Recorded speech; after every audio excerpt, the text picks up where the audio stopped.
ఈ బడ్జెట్లో బట్టి గారు పేరా నంబర్ 62 బట్టి గారు పేరా నంబర్ 62లో ఒక మాట చెప్పారు అధ్యక్ష. నది దాటేదాకా ఓడమల్లయ్య, దాటిన తర్వాత బోడమల్లయ్య అని పేరా 62లో బట్టి గారు చెప్పారు అధ్యక్ష. ఇది కాంగ్రెస్ పార్టీకి బాగా సూట్ అవుతుంది. నిజమే చెప్పారు అధ్యక్ష, నిజమే చెప్పారు అధ్యక్ష. ఓడ దాటేదాకా ఓడమల్లప్ప, ఓడ దాటినాక బోడమల్లప్ప.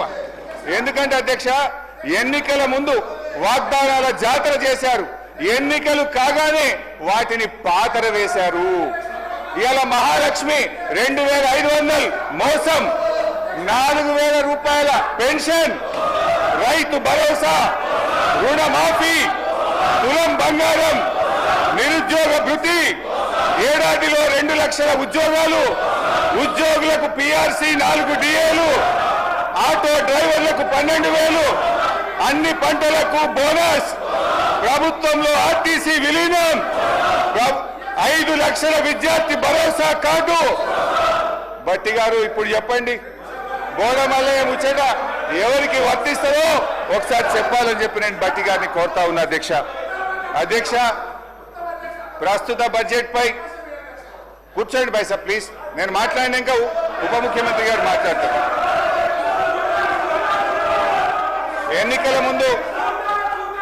ఎన్నికల ముందు ఒక ప్రముఖ టీవీ ఛానల్ ఇంటర్వ్యూలో బట్టి గారు ఒక జర్నలిస్ట్, రాష్ట్ర ఆదాయానికి మీరు చేస్తున్న వాగ్దానాలకు మధ్య తీవ్ర అంతరం ఉంది, ఎలా అమలు చేస్తారని అడిగారు అధ్యక్ష. బట్టి గారు జవాబిస్తూ, మా కాంగ్రెస్ పార్టీకి 100 సంవత్సరాల అనుభవం ఉంది, ఆదాయం ఎలా పెంచుకోవాలో మాకు బాగా తెలుసు, మా వ్యూహాలు మాకున్నాయి, ఆదాయాన్ని పెంచుతాం, హామీలన్నీ నెరవేరుస్తామని చాలా కాన్ఫిడెంట్ గా ఆ రోజు ఎన్నికల ముందు బట్టి గారు చెప్పారు. ఎన్నికల ముందు చెప్పారు, ప్రజల్ని నమ్మించే ప్రయత్నం చేశారు అధ్యక్ష. అయితే ఈ 15 నెలల ఆచరణలో ఏం జరిగిందో, ఏం ఒరిగిందో మనతో పాటు రాష్ట్ర ప్రజలందరికీ తెలుసు. వాస్తవిక బడ్జెట్ అంటూ డాంబికంగా ప్రవేశపెట్టిన గత బడ్జెట్ ఏమైందో చూశాం. ఇప్పుడు మళ్ళీ 3,04,965 కోట్ల రూపాయల బడ్జెట్ అని మరో గాలిమేడ కట్టారు అధ్యక్ష. ఇది మోస్ట్ డిజాస్ట్రస్ రూలింగ్, ఇది most disappointment budget. Congress disastrous పరిపాలన వల్ల రాష్ట్ర ఆదాయం మీద నెగటివ్ ఎఫెక్ట్ చూపిస్తుంది. రాష్ట్ర ఆదాయం అంతకంతకు క్షీణిస్తా ఉంది. మరి అనుభవం గల్ల బట్టి గారు ఇప్పుడు ఏం చేయాలి చెప్పాలి ఈరోజు. ఎందుకంటే అయితే తమ యొక్క పరిపాలన వైఫల్యాలను సరి చేసుకోవాలి, లేదంటే రేవంత్ రెడ్డి గారి ఫార్ములా ప్రకారం ప్రభుత్వ భూములు అమ్మాలి. ఏనుముల వారి పాలనలో మరి ఎన్ని భూములు కథం పట్టిస్తారో తెలియదు అధ్యక్ష. ఎందుకంటే అధ్యక్ష, గచ్చిబౌలిలో 400 ఎకరాలను వేలం చేయడం ద్వారా 30,000 కోట్లు రాబట్టాలని నిర్ణయించారు. ఇప్పటికే టీజీఏసీ భూములు తాకట్టు పెట్టి 10,000 కోట్ల రూపాయలు అప్పు తెచ్చారు. ఇప్పుడేమో హెచ్ఎండిఏ ఆస్తులు తాకట్టు పెట్టి మరో 20,000 కోట్ల అప్పు తెస్తామని మొన్ననే అసెంబ్లీలో సమాధానం చెప్పారు. హెచ్ఎండబ్ల్యూఎస్ఎస్, జిహెచ్ఎంసీ ఆస్తులు తాకట్టు పెట్టి మరో 20,000 కోట్లు అప్పు తెచ్చే ప్రయత్నం చేస్తున్నారు. హౌసింగ్ బోర్డు భూములు అమ్మకం ఇప్పటికే షురువైపోయింది. నాడేమో ప్రభుత్వ భూములు పెద్దలిచ్చిన ఆస్తని, జాతి సంపదని, చచ్చిపోతే బొందబెట్టడానికి జాగుండదని రేవంత్ రెడ్డి గారు చాలా గొప్పగా సుభాషితాలు చెప్పారు. ఇవాళనేమో అధికారంలో రాగానే బరాబర్ భూములు అమ్ముతామంటున్నారు, అమ్మకానికి నోటిఫికేషన్లు ఇవ్వడం షురువైపోయింది. అధ్యక్ష, అమ్మొద్దని ఆక్షేపించిన నోటితోనే ఇవాళ భూములను అర్రాస్ పాట పాడుతా ఉన్నారు అధ్యక్ష. దీన్ని వాటన్ తీరు మాట్లాడే దిగజారుడు రాజకీయం అంటారు అధ్యక్ష. మొత్తంగా 50,000 కోట్ల రూపాయల ఆస్తులు తాకట్టు పెట్టి లేదా ఆస్తులు అమ్మడం ద్వారా భూములను ఆస్తులను 50,000 కోట్లను సమీకరించే ప్రయత్నం చేస్తున్నారు. అంటే ఏంది అధ్యక్ష, అందిన కాడికి అప్పులు చేసుడు, విచ్చలవిడిగా భూములు అమ్ముడు, ఇదేనా మీ మార్కు పాలన అని అడుగుతా ఉన్నా. తన పరిపాలన నెగటివ్ ఎఫెక్ట్ వల్ల రాష్ట్ర ఆర్థిక వృద్ధి రేటు తగ్గిపోతుంది. తన వైఫల్యాన్ని కప్పుపుచ్చుకోవడానికి ఈ మధ్య కొత్త వాదన శురు చేశారు. ఏంటంటే అధ్యక్ష, దేశమంతా ఆర్థిక మాంద్యం ఉందని, అందుకే ఆదాయం తగ్గిందని సెలవిస్తున్నారు. అధ్యక్ష, ఒక నిమిషం వినాలి సార్, మంత్రి గారు వినండి. అధ్యక్ష, కర్ణాటక, మహారాష్ట్ర, తమిళనాడు, ఆంధ్రప్రదేశ్ సహా దేశంలో ఎక్కడా కనిపించని ఆర్థిక మాంద్యం ఇవాళ తెలంగాణలో మాత్రమే ఎందుకుంది? అంతా నాకే తెలుసు. అందుకే అంతా నాకే తెలుసని ఈ ప్రభుత్వం, ఈ ముఖ్యమంత్రి గారు అహంకారంతో, అజ్ఞానంతో, అనాలోచిత నిర్ణయాల వల్ల రాష్ట్ర ఆదాయం కుంటుపడ్డది. తన వైఫల్యాన్ని కప్పిపుచ్చుకోవడానికి ఆర్థిక మాంద్యం వచ్చిందని, ప్రపంచమే స్లో డౌన్ అయిందని ప్రవచనాలు ప్రారంభించారు. ఏ రాష్ట్రానికి లేని ఆర్థిక మాంద్యం తెలంగాణకే వచ్చిందా? మీ నెగటివ్ పాలసీల వల్ల, మీ రివెంజ్ పాలిటిక్స్ వల్ల ఈ రోజు రాష్ట్ర ఆదాయం తగ్గుతా ఉన్నది. రేవంత్ గారి పాదం స్పీకర్ సార్, మీ ధన్యవాదాలు సార్. హరీష్ రావు గారు కూడా రిక్వెస్ట్ చేస్తున్నారు. ఒకటే సార్, ఎక్కువ ఇంటర్వ్యూ అని. అరే నీ చెప్పకపోతే భయపడితే ఎట్లా?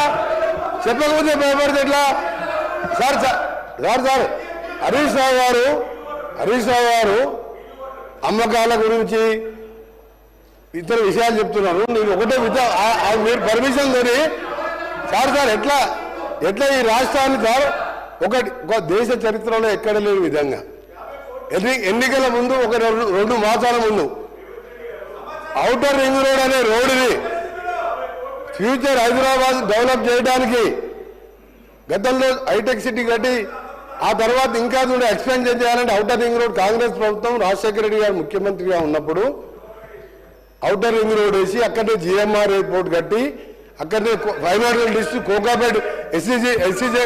కోకాపేట్ ఎస్సీజెడ్తో పాటు ఇవాళ హైదరాబాద్ ఈ స్టేజ్లో బెంగళూరు తర్వాత ఉన్నదంటే Congress party PV Narasimha Rao expressway కలుపుకుంటూ మెట్రో వరల్డ్ క్లాస్ మెట్రో తీసుకొచ్చి హైదరాబాద్ డెవలప్ చేస్తే సార్ 2 మాసాల ముందు ఎన్నికల 2 విషయాలు చెప్తా సార్ మీకు. మన తెలంగాణ సభ్య సమాజం తలదించుకునే విధంగా ఔటర్ రింగ్ రోడ్డుని కమిషన్ కక్కుర్తు పడి 7,300 కోట్లకు రోడ్డు రంపిన ఘన చరిత్ర ఈయన సార్ వీళ్ళది. రెండవది సార్ ఎక్సైజ్ ఎప్పటివరకు ఉంటుంది సార్? ఎక్సైజ్ షాప్స్ రెస్టారెంట్ ఇది ఇంకా 3 నెలల సమయం ఉంటే 3 నెలల ముందే అప్లికేషన్ తీసుకొని నిరుద్యోగుల దగ్గర 2,000 కోట్ల రూపాయల నాన్ రిఫండబుల్ పేరు మీద వసూలు చేసి షాపులు కేటాయించుకొని ఎన్నికల ముందు చేసిన కథలు. ఇక భూముల అమ్మకాలు, కోకాపేట్ల యాక్షన్లు, వీళ్ళ బిరామీలు 100 కోట్ల లెక్క పేర్లు భూముల చరిత్ర మేము చెప్తాం, ఆ రిప్లై చెప్తాం. హరీష్ రావు గారు దేశంలో, రాష్ట్రంలో, మన దేశంలో కాదు ప్రపంచంలో ఎక్కడ కూడా మీ కట్టే ఓటు విలువ అధ్యక్ష ఆ కన్స్ట్రక్షన్ కాస్తే 6,500 కోట్లు. రోడ్డు ల్యాండ్ ఎక్విజిషన్ కలిస్తే కదా ఆ రోడ్డు విలువ 1,00,000 కోట్ల పైన ఉంటుంది అధ్యక్ష. రోడ్డు నమ్ముకుంటారు అధ్యక్ష ఎవరైనా? ఈయన భూముల అమ్మకాల గురించి మాట్లాడుతున్నాడు. హరీష్ రావు గారు భూముల అమ్మకాలు మాట్లాడుతున్నారు. హరీష్ రావు గారు మొత్తం తెలియదు అధ్యక్ష. హరీష్ రావు ముందు పెట్టి మాట్లాడిపిస్తారు, వెనక నడిపించే 2-3 ఉన్నారు. హరీష్ రావు మొత్తం తెలియదు. దయచేసి మీ చరిత్ర తెలుసుకొని మాట్లాడండి. హరీష్ రావు గారు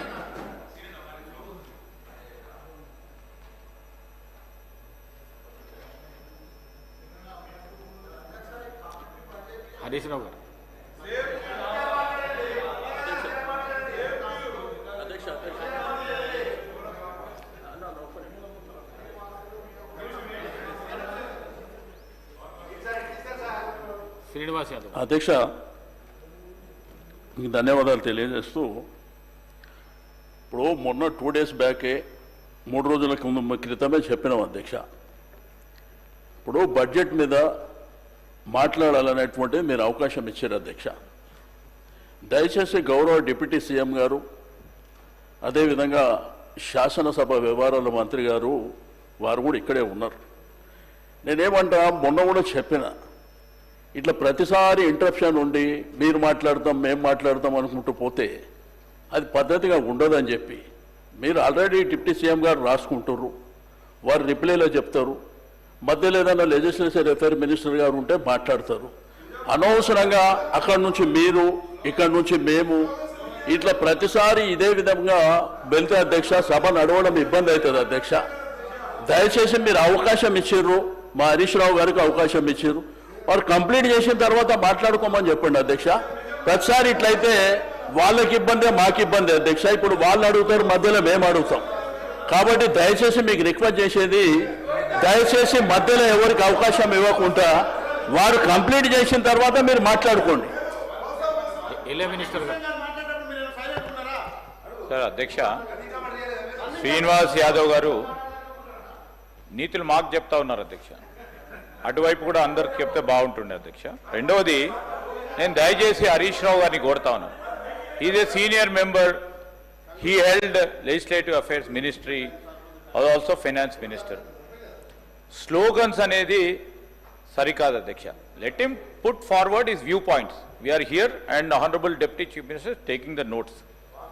వాస్తవాలకు దగ్గరగా మాట్లాడండి అధ్యక్ష. మా సభ్యులు కూడా ఉన్నారు, మొత్తం యావత్ రాష్ట్ర ప్రజానీకం కూడా వింటా ఉన్నారు. ఈరోజు వాస్తవానికి దూరంగా మాట్లాడి స్లోగన్స్ ఇచ్చే కార్యక్రమం చేస్తే డెఫినెట్లీ అధ్యక్ష, ఇక్కడ కూడా ఉన్న మా కాంగ్రెస్ పార్టీ శాసనసభ్యులు ఎందుకు ఇంటారు అధ్యక్ష? ఎందుకు ఇంటారు అధ్యక్ష? ఇష్టారాజ్యంగా అడ్డగోలుగా సత్యదూరమైన మాటలు మాట్లాడితే కూర్చోమంటే ఎందుకుంటారు సార్? మీరు సత్యం మాట్లాడండి, వినడానికి ఆస్కారం ఉంటుంది. మీరు చెప్పేదంతా చెప్పుకుంటూ పోతా ఉన్నారు. దయచేసి అధ్యక్ష, ఇప్పటికే 35-40 నిమిషాలు మాట్లాడారు వారు. దయచేసి మొత్తం అన్ని సబ్జెక్ట్స్ అయిపోయినాయి అధ్యక్ష. వారిది సబ్జెక్ట్స్ అన్ని మాట్లాడినరు. మహిళల గురించి మాట్లాడినరు, సంక్షేమాన్ని గురించి మాట్లాడినరు, విద్యార్థుల గురించి మాట్లాడినరు, ఉన్న సబ్జెక్ట్స్ అన్ని మాట్లాడినరు, పరిశ్రమలకు సంబంధించి అన్ని సబ్జెక్ట్స్ మాట్లాడిన మళ్ళీ ఇంకేంది అధ్యక్ష? దయచేసి కంక్లూడ్ చేయమని కోరుతా ఉన్నాను అధ్యక్ష. ఏం అన్యాయం శ్రీధర్ అన్న ఇది. అధ్యక్ష, శ్రీధర్ బాబు గారిని గౌరవిస్తూ వారి మాటల్ని పాజిటివ్గానే తీసుకుంటున్నాం అధ్యక్ష. మా ప్రయత్నం ఏదన్నా ఉందంటే ప్రభుత్వం యొక్క దృష్టి ఆకర్షించాలి, గౌరవనీయులు బట్టి విక్రమార్క గారి దృష్టిని ఆకర్షిస్తే ఏదైనా కొత్త పేదలకు, దళితులకు, గిరిజనులకు లాభమవుతుందనే తాపత్రయం తప్ప మిమ్మల్ని ఏదో విమర్శిస్తే మాకేదో వస్తుందనేది ఏం లేదు అధ్యక్ష. అధ్యక్ష, ఇప్పుడు పోయిన బడ్జెట్లో ఎస్సీ ఎస్టీలకు ఇల్లు కట్టడానికి 1,00,000 రూపాయలు ఎక్కువ ఇస్తామన్నారు. ఈ బడ్జెట్లో తీసేసిండ్రు. మా తన్లాట ఏంది? బట్టి గారి దృష్టిని ఆకర్షించడం ద్వారా ఈ రాష్ట్రంలో దళిత గిరిజనులకు ఇండ్లు కట్టుకోవడానికి 6 లక్షలు రావాలనే తన్లాట తప్ప ఇంట్లో ఏమైనా విమర్శ ఉందా అధ్యక్ష? అర్థం చేసుకోవాలి. కానీ అధ్యక్ష, ఈ రాష్ట్రంలో ఇలా ఆర్థిక మాంద్యం వచ్చిందని ముఖ్యమంత్రి గారు సెలవిచ్చారు. ప్రపంచమంతా ఆర్థిక మాంద్యం ఉంది, దేశమంతా ఆర్థిక మాంద్యం ఉంది, మన రాష్ట్రంలో కూడా ఆర్థిక మాంద్యం వచ్చిందని గౌరవ ముఖ్యమంత్రి గారు ఈ మధ్య మాట్లాడుతూ ఉన్నారు అధ్యక్ష.